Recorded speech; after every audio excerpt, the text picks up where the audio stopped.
The worst meeting of my life lasted only 7 minutes.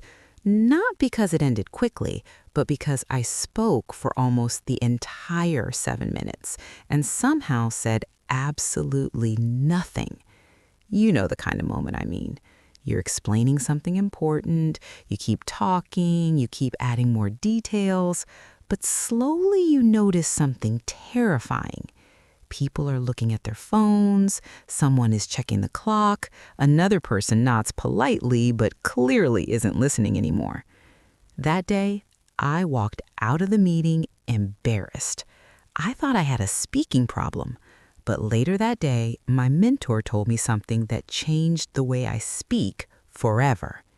He said, "You don't have a speaking problem, you have a thinking problem."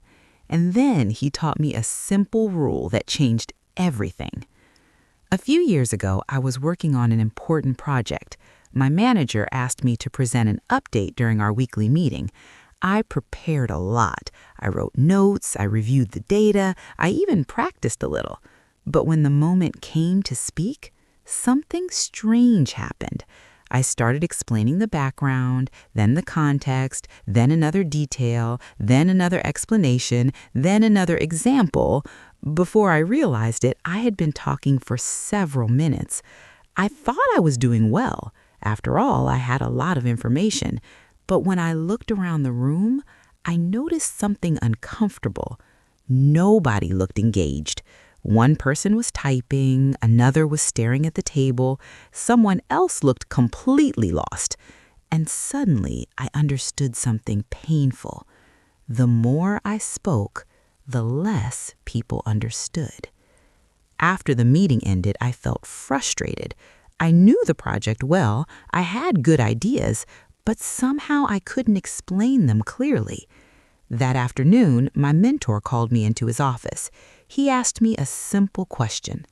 How do you prepare before you speak? I told him everything. I research the topic, I gather information, I try to explain everything so people understand. He smiled and said something unexpected. That's exactly the problem. I looked confused. He continued, when you speak, you're trying to share everything you know. But great speakers do the opposite. They decide what not to say. Then he took a pen and wrote 3 numbers on a piece of paper. 1, 2, 3. He slid the paper across the desk and said, "This is the only structure you need." He explained that anytime you speak in a meeting, presentation, or conversation, you should limit yourself to 3 ideas, not 10, not 7, just 3. Then he said something I'll never forget. If you can't explain your idea in 3 points, you probably don't understand it well enough yet. At first, the rule sounded too simple, but he gave me a challenge. In your next meeting, say only 3 things, nothing more. A week later, I had another meeting. Normally, I would prepare pages of notes, but this time I followed my mentor's rule. I wrote only 3 short sentences, point 1, point 2, point 3. When the meeting started, I felt nervous, but when it was my turn to speak, I said something simple. I'd like to share 3 quick updates. Then I explained the first point clearly and briefly, then the second, then the third. And something surprising happened. Nobody checked their phone, nobody looked confused. In fact, people started asking questions.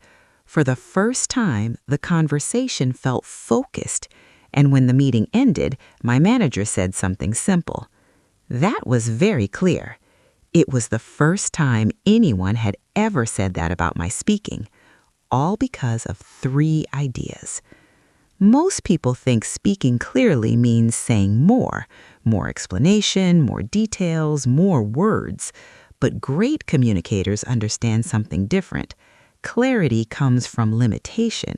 The fewer ideas you present, the easier they are to understand. So before your next meeting, presentation, or interview, ask yourself one question. What are my 3 main points?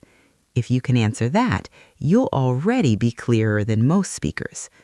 My mentor gave me many lessons over the years, but the rule of 3 is one I still use today. In the next video, I'll share another lesson he taught me, the surprising power of silence when speaking. If you want to become a clearer and more confident speaker, subscribe and join me next week.